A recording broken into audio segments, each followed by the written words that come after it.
इतिहास में कुछ ऐसे नाम होते हैं जो समय की धूल में भी धुंधले नहीं पड़ते हैं। चांदवी भी एक ऐसा ही नाम है, एक वीर योद्धा, कुशल प्रशासक, बुद्धिमान कूटनीतिज्ञ जिन्होंने नारी शक्ति की अद्वितीय मिसाल पेश की है। जब इतिहास पुरुषार्थ और पराक्रम की गाथाएं लिखता है तो उसमें केवल राजा ही नहीं बल्कि वीरांगनाएं भी होती हैं। उन्हीं में से एक थी चांदवी बी, जिन्होंने अपने साहस, बुद्धिमानी और युद्ध कौशल से मुगलों को चुनौती दी और अहमदनगर की रक्षा की। न्याय, नीति और युद्ध तीनों क्षेत्रों में असाधारण दक्षता रखने वाली चांदवी भी न केवल एक वीर योद्धा थी बल्कि एक संवेदनशील कलाकार और शिक्षित प्रशासक भी थी। उनकी कहानी केवल तलवार की धार से नहीं बल्कि बुद्धिमत्ता और नेतृत्व कौशल से भी लिखी गई थी। कहते हैं असली शासक वह होता है जो न केवल सिंहासन संभालना जानता है बल्कि अपने लोगों की रक्षा के लिए रणभूमि में भी उतरने से पीछे नहीं हटता है। चांदबी भी एक ऐसी ही रानी थी जिन्होंने तलवार के साथ साथ कूटनीति में भी इतिहास रचा। जब पूरा दक्षिण भारत मुगलों के आक्रमण से कांप रहा था तब एक महिला ने हिम्मत दिखाई, घोड़े पर सवार होकर अपनी सेना का नेतृत्व किया और अपने राज्य की सुरक्षा के लिए दुश्मनों को कड़ी टक्कर दी। तो यह थी चांद बीबी। लेकिन जब पूरी दुनिया चांद बीबी की बहादुरी देख रही थी तब उनके अपने ही दुश्मन बन गए। 1599 का वह काला दिन जब एक अफवाह ने महान योद्धा की जान ले ली। क्या हुआ था उस रात को? कौन थे वो गद्दार? अगर आप सोचते हैं कि इतिहास में सिर्फ राजा ही महान हुए हैं तो रुकिए। एक ऐसी रानी जिसने अकेले मुगलों के खिलाफ मोर्चा संभाला, लेकिन जब जीत करीब थी तभी उसके साथ बड़ा धोखा हुआ। जब दुश्मन किले के बाहर था तब असली दुश्मन किले के अंदर बैठे थे। चांद बीबी की बहादुरी, उनकी राजनीति और उनकी दर्दनाक हत्या की कहानी आज हम जानेंगे। तो मैं अनुपम तिवारी स्वागत करता हूँ आपका अपने इस YouTube चैनल पर। आइए देखें भारत की वीरांगनाओं में से एक सबसे प्रमुख वीरांगना चांद बीबी के विषय में।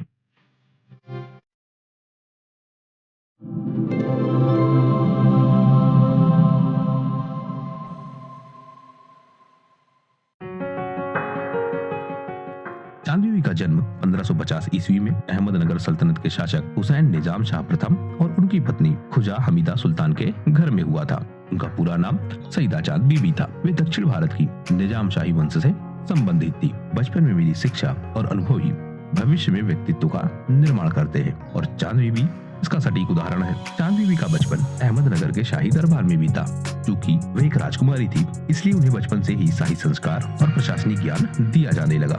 उनका पालन पोषण एक उच्च शिक्षित और प्रभावशाली माहौल में हुआ, जहां उन्हें अपने परिवार की सैन्य परंपराओं और कूटनीतियों के विषय में भी जानने का अवसर मिला। चांद बीबी को अलग अलग तरह की शिक्षाएं अलग अलग क्षेत्रों से प्राप्त हुई। चांद बीबी को इस्लामी दर्शन, कुरान और हदीस का गहरा अध्ययन कराया गया। उनके धार्मिक शिक्षक शेख सालेह अहमद और मौलाना मोहम्मद यूसुफ थे, जिन्होंने उन्हें न्याय, सहिष्णुता और नीतिगत निर्णय लेने की शिक्षा दी। इस धार्मिक शिक्षा ने उन्हें नैतिक मूल्यों के प्रति प्रतिबद्ध बनाया और आगे चलकर उनके नेतृत्व क्षमता को भी निखारा। चांद बीबी अरबी, फारसी और तुर्की भाषाओं में भी निपुण थी। फारसी भाषा उस समय प्रशासन की और साहित्य की भाषा थी, जबकि मराठी भाषा स्थानीय प्रशासन के लिए महत्वपूर्ण थी। उनके भाषाई शिक्षक मीर मोहम्मद तकी और अब्दुल कादिर लाहौरी थे, जिन्होंने उन्हें फारसी और अरबी साहित्य का भी ज्ञान दिया। कला और संगीत के क्षेत्र में भी चांद बीबी की काफी निपुणता थी। उनकी संगीत में गहरी रुचि थी। वे वीणा और रुबाब बजाने में निपुण थी। उनके संगीत शिक्षक का नाम उस्ताद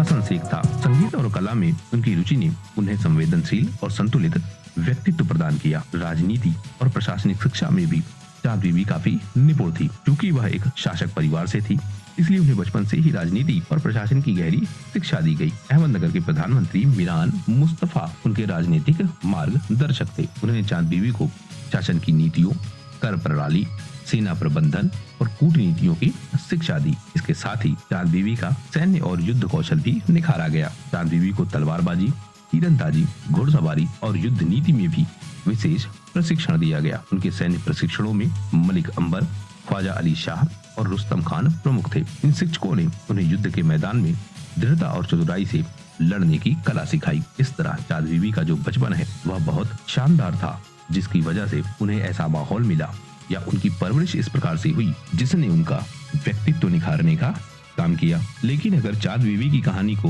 हमें ठीक से समझना है या चांद बीबी के इतिहास को हमें ठीक से समझना है तो उस समय जो दक्षिण भारत की राजनीतिक स्थिति है और उनके जो पिता है उनकी क्या भूमिका है उन सब में, उसे भी ठीक से समझना होगा।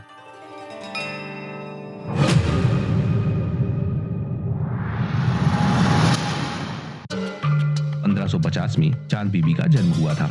उस समय जो दक्षिण भारत का क्षेत्र है वह राजनीतिक अस्थिरता और निरंतर संघर्षों से गुजर रहा था। मुख्य रूप से यहाँ पर दक्षिणी मुस्लिम सल्तनत जैसे दक्कनी सल्तनत और विजयनगर साम्राज्य के बीच लगातार युद्ध चल रहे थे। दक्षिण भारत में विजयनगर एक प्रमुख शक्ति था।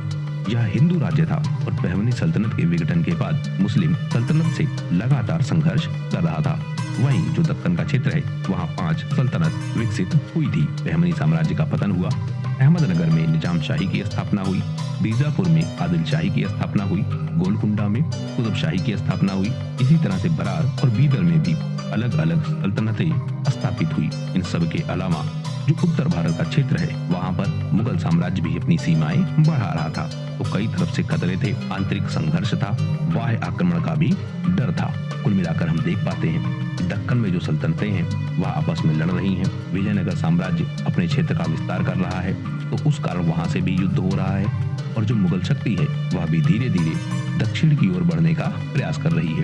तो तीनों तरफ से खतरा है। चांद बीबी के पिता थे हुसैन निजाम शाह प्रथम। हुसैन निजाम शाह प्रथम 1553 से 1565 तक अहमदनगर के शासक थे। वह एक महत्वाकांक्षी और युद्ध प्रिय व्यक्ति थे और अपने शासनकाल में उन्होंने कई सारे संघर्षों का सामना किया। सबसे पहला संघर्ष विजयनगर साम्राज्य के साथ होता है, क्योंकि जो विजयनगर है और अहमदनगर है यह दोनों सीमावर्ती क्षेत्र थे, यानी दोनों की सीमाएं आपस में लगती थी, इसलिए लगातार झड़पें होती रहती थी। वहीं जो बीजापुर है और जो अन्य मुस्लिम सल्तनतें हैं उनके साथ भी प्रतिद्वंदिता चलती रहती थी। बीजापुर के साथ भी अहमदनगर के रिश्ते तनावपूर्ण थे। इन सब के अलावा दरबार के अंदर भी विद्रोह और षड्यंत्र की समस्या बनी हुई थी। आपस में गुटबाजी हो रही थी और दरबार के अंदर भी साम्राज्य कमजोर हो रहा था। इन सब से पार पाने के लिए हुसैन शाह ने कठोर नीतियां अपनाई। सबसे पहले उन्होंने विजयनगर साम्राज्य के खिलाफ एक गठबंधन तैयार किया, क्योंकि विजयनगर एक हिंदू शासित क्षेत्र था।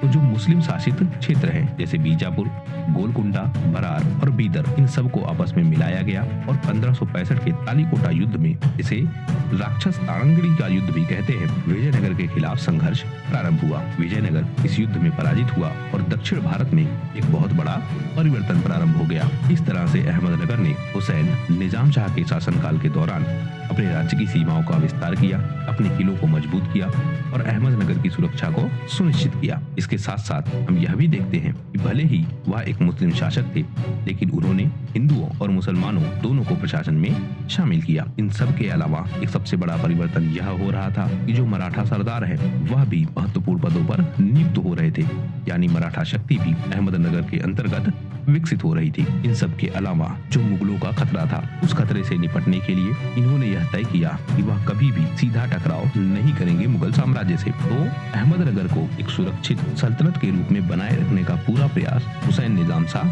करते हैं। हुसैन निजाम शाह की इन नीतियों का प्रभाव चांद बीबी पर भी पड़ता है। अपने पिता से ही वह कूटनीति, युद्ध नीति और प्रशासनिक कुशलता सीखती है। यह योग्यताएं आगे चलकर अहमदनगर की रक्षा के लिए उपयोगी साबित होंगी।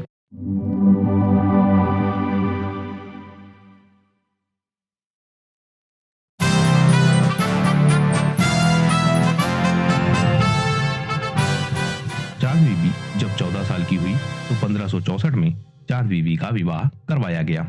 यह विवाह भी एक राजनीतिक समझौता था। बीजापुर सल्तनत के साथ अहमदनगर का विवाद लंबे समय से चल रहा था। इस विवाद को निपटाने के लिए या इस विवाद को स्थगित करने के लिए बीजापुर के साथ रिश्तेदारी बनाई गई। बीजापुर सल्तनत के सुल्तान अली आदिल शाह प्रथम के साथ चांद बीबी का विवाह तय हुआ। इस तरह अहमदनगर और बीजापुर राजनीतिक गठबंधन के साथ साथ पारिवारिक रिश्तों में भी बध गए। जब चांद बीबी का विवाह हुआ उस समय की राजनीतिक स्थिति को भी हमें समझना होगा। हम देखते हैं कि जो अहमदनगर है, यानी जो चांद बीबी का पैतृक राज्य है, वह हुसैन निजाम शाह प्रथम के द्वारा शासित है और वह कोशिश कर रहे हैं कि विजयनगर साम्राज्य के खिलाफ हम मुस्लिम सल्तनतों को एक कर सके। इन्हीं सब के बीच वह विवाह संपन्न कराते हैं। उसके बाद जो बीजापुर सल्तनत है, जहाँ चांद बीबी की शादी हुई है, उसका शासक है अली आदिल शाह प्रथम। यह भी विजयनगर और अन्य पड़ोसी शक्तियों के साथ संघर्ष कर रहा था और यह विवाह भी इसीलिए हुआ था कि शायद अहमदनगर उसे समर्थन दे और वह अपने शत्रुओं से निपट पाए, या अहमदनगर और बीजापुर मिलकर अपने शत्रुओं से निपट पाए। वही जो विजयनगर साम्राज्य था वह एक हिंदू शासित क्षेत्र था और यह मुस्लिमों के लिए एक आम शत्रु था। मुगल साम्राज्य भी धीरे धीरे दक्षिण भारत के क्षेत्र में अपना प्रभाव बढ़ाना चाह रहा था। वह भी अपनी शक्ति का विस्तार कर रहा था। चांद बीबी का जब यह विवाह हुआ तो यह विवाह पूरी तरह से एक राजनीतिक गठबंधन था। इसलिए इस विवाह पर चांद बीबी को अपनी पसंद या नापसंद दिखाने का कोई अवसर ही नहीं मिला। हालांकि अपने स्वभाव और बुद्धिमत्ता को देखते हुए उन्होंने विवाह को स्वीकार कर लिया। उन्होंने यह समझा कि यह विवाह न केवल एक पारिवारिक संबंध है बल्कि राजनीतिक रूप से भी बहुत इंपॉर्टेंट है। अपने विवाह के बाद चांद बीबी बीजापुर के क्षेत्र में पहुंचती हैं और वहां पर अपने प्रभाव को दिखाती है। चांद बीबी क्योंकि राजनीतिक रूप से बहुत प्रशिक्षित थी, बचपन से ही उनका प्रशिक्षण कुछ इस तरह हुआ था कि जो उनकी राजनीतिक क्षमता है उसका काफी विकास हो चुका था और इसका लाभ बीजापुर को भी मिलने लगा। जब भी कोई राजनीतिक मामला होता था तो चांद बीबी उसमें अपना सहयोग देती थी।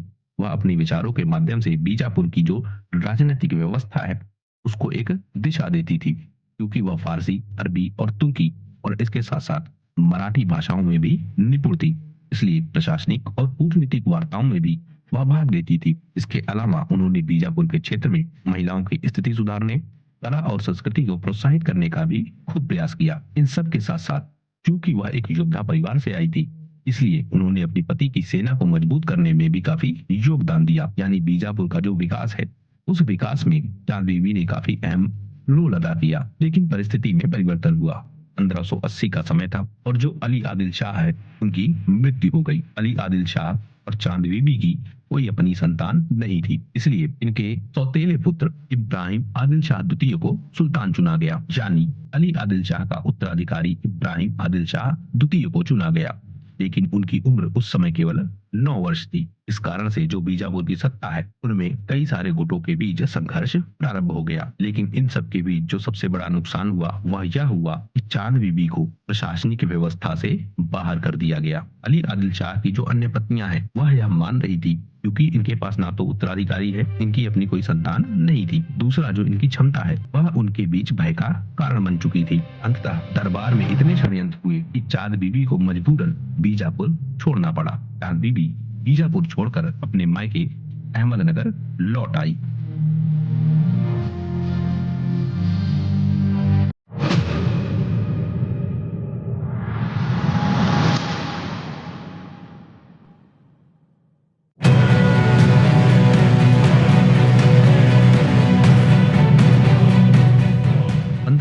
में हुई यह घटना एक बहुत बड़े परिवर्तन का आधार तय कर रही थी। लेकिन चांद बीबी में साहस और सामर्थ्य भरा हुआ था। पति की मृत्यु के बाद भी, बीजापुर से निकाले जाने के बाद भी जब वह अहमदनगर पहुंची तो अपने भाई मुराद निजाम शाह की शासन में सहायता करने लगी। लेकिन अहमदनगर के दरबार में भी राजनीतिक संघर्ष तेजी से चल रहे थे। आपसी षड्यंत्र वह भी तेजी से हो रहे थे और इन सब का परिणाम यह निकला कि उनके भाई मुराद निजाम शाह की हत्या कर दी जाती है। इसके बाद भी चांद बीबी ने अपनी क्षमता का प्रदर्शन किया। उन्होंने अपने भतीजे बहादुर निजाम शाह को गद्दी पर बैठाया। लेकिन क्योंकि बहादुर निजाम शाह बहुत छोटा था इसलिए प्रशासन की पूरी बागडोर चांद बीबी के हाथों में आ गई। वह अपनी पूरी क्षमता के साथ प्रशासन की देखभाल करने लगी। चांद बीबी ने दरबार में हो रही गुटबाजी को नियंत्रित करने का प्रयास किया, राज्य की सुरक्षा को मजबूत किया और मजबूत करने के बाद सैनिकों को भी तैयार किया, क्योंकि उन्हें पता था कि कई तरह के खतरे अहमदनगर की तरफ बढ़ रहे हैं और इन सब में सबसे बड़ा खतरा था मुगल साम्राज्य। आइए समझते हैं 1595 में हुए इस पहले आक्रमण को।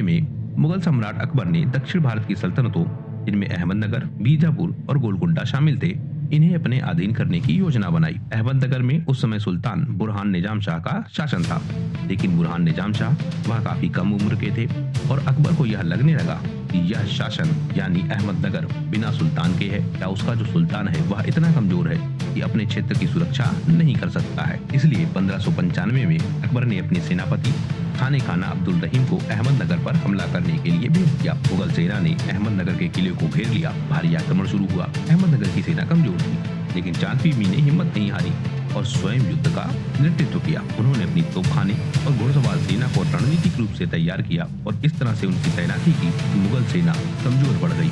मुगल सेना पर इतने जोरदार हमले किए गए कि अंततः मुगल सेना को वापस होना पड़ा। चांद बीबी स्वयं ही घोड़े पर सवार होकर युद्ध भूमि में पहुंच चुकी थी। इस कारण ही सेना का मनोबल काफी बढ़ गया। चांद बीबी ने छापामार युद्ध पद्धति अपनाई और मुगलों को किले के भीतर नहीं आने दिया। इन सब का परिणाम यह हुआ कि 1595 में मुगलों को पराजित होना पड़ा। इस पराजय के बाद मुगल और अहमदनगर के बीच एक संधि हुई। इस संधि की कुछ शर्तें थी, जैसे अहमदनगर सल्तनत का अस्तित्व बना रहेगा। मुगलों ने इस शर्त को स्वीकार किया कि अहमदनगर को पूरी तरह से हड़पने के बजाय एक अलग सल्तनत के रूप में बने रहने दिया जाएगा। दूसरी शर्त यह हुई कि जो अहमदनगर का प्रभुत्व है उसको आधिकारिक स्वीकृति मिलेगी, यानी अहमदनगर की सत्ता को मुगलों को स्वीकार करना पड़ेगा। लेकिन एक पक्ष पर यह समझौता मुगलों की तरफ चला गया, क्योंकि जो मुख्य युद्ध था वह युद्ध था बरार के क्षेत्र को लेकर। बरार एक उपजाऊ क्षेत्र था और मुगल यह चाहते थे कि अहमदनगर से बरार वह अपने कंट्रोल में ले ले। इसी कारण से समझौते की इस तीसरी शर्त में मुगलों ने यह कहा कि उन्हें बरार का क्षेत्र चाहिए। उस समय की जो राजनीतिक स्थिति थी और जो सैन्य व्यवस्था की स्थिति थी, उसके कारण चांद बीवी ने यह तय किया कि यह क्षेत्र उन्हें दे देना चाहिए, क्योंकि अगर वह क्षेत्र इस समय नहीं देती है तो एक बहुत बड़ा युद्ध होगा और उस युद्ध में जो मुगलों की सैन्य क्षमता है वह ज्यादा होने के कारण अहमदनगर को भारी नुकसान उठाना होगा। लेकिन इन सब के बावजूद भी जो चौथी शर्त तय की गई वह यह थी कि मुगल अहमदनगर पर हमला नहीं करेंगे। इस तरह से एक प्रयास किया गया कि अहमदनगर और मुगलों के बीच एक समझौता हो जाए। लेकिन मुगल महत्वाकांक्षी थे, उनकी महत्वाकांक्षा कभी समाप्त ही नहीं हुई और फिर से उन्होंने हमला किया।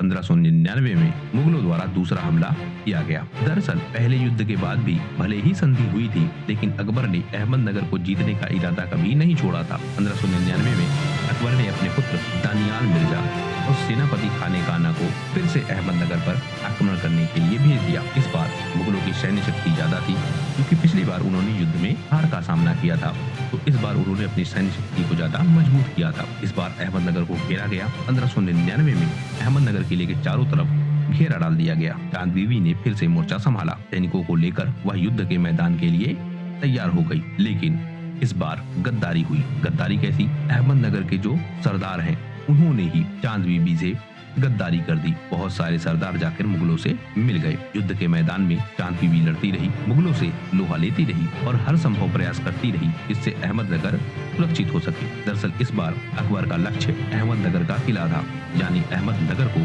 पूरी तरह से अपने कंट्रोल में करना, यह उसका लक्ष्य था। चांद बीबी इस लक्ष्य को जानती थी और वह किसी भी हालत में मुगलों को सफल नहीं होने देना चाहती थी। यह बात मुगलों को भी समझ में आ गई कि युद्ध के मैदान में वह चांद बीबी को पराजित कर अहमदनगर पर अधिकार नहीं कर सकते हैं। उन्होंने फिर अपनी दूसरी योजना पर काम किया, षड्यंत्रों की योजना। मुगलों ने बहुत सारे अहमदनगर के सरदारों को अपनी तरफ मिला लिया। उन्हें बहुत सारा धन दिया गया, बहुत सारा लाभ का भरोसा दिया गया और वह सब सरदार चांद बीबी से धोखा करने के लिए तैयार हो गए। अहमदनगर में यह एक झूठी खबर फैलाई गई कि जिस तरह से चांद बीबी ने पहले युद्ध के दौरान संधि की थी, उसी तरह से वह फिर से संधि करने जा रही है और इस बार संधि की शर्तों में अहमदनगर का एक बहुत बड़ा क्षेत्र वह मुगलों को देने वाली है। यह खबर पूरे अहमदनगर में फैल गई। लोगों को ऐसा लगने लगा कि चांद बीबी उनके साथ धोखा कर रही है और यह बात इन सरदारों ने सबसे ज्यादा फैलाई। जब यह बात पूरे अहमदनगर में फैली तो लोग चांद बीबी के खिलाफ ही गुस्से में आ गए और गुस्से में आए इन लोगों ने चांद बीबी की ही हत्या कर दी। सैनिकों का एक दल चांद बीबी की तरफ बढ़ता गया। अपने ही सैनिकों को आता देखकर चांद बीबी अपनी सुरक्षा का ध्यान नहीं रख पाई। उन्हें यह लगा कि वह तो उनके ही सैनिक है, उन पर हमला क्यों करेंगे। लेकिन यह एक बड़ा धोखा उनके साथ होने वाला था। इन्हीं सैनिकों ने उनकी हत्या कर दी। इस तरह भारत की वीरांगना अपने ही लोगों के द्वारा किए गए एक धोखे के कारण मारी गई। चांद बीबी की हत्या होते ही अहमदनगर पूरी तरह से कमजोर हो गया। मुगलों ने इस मौके का फायदा उठाया और तुरंत किले पर हमला कर दिया। कुछ ही समय में अहमदनगर सल्तनत खत्म हो गई और वह पूरा क्षेत्र मुगलों के अधीन आ गया। मुगलों ने फिर से अपना काम किया। जो दरबारी और सरदार चांद बीबी की हत्या में शामिल थे, मुगलों ने उनको भी मार दिया। इस तरह मुगलों ने अहमदनगर पर अधिकार कर लिया। चांद बीबी न केवल एक वीरांगना थी, बल्कि बुद्धिमत्ता, रणनीति और नेतृत्व का भी प्रतीक थी।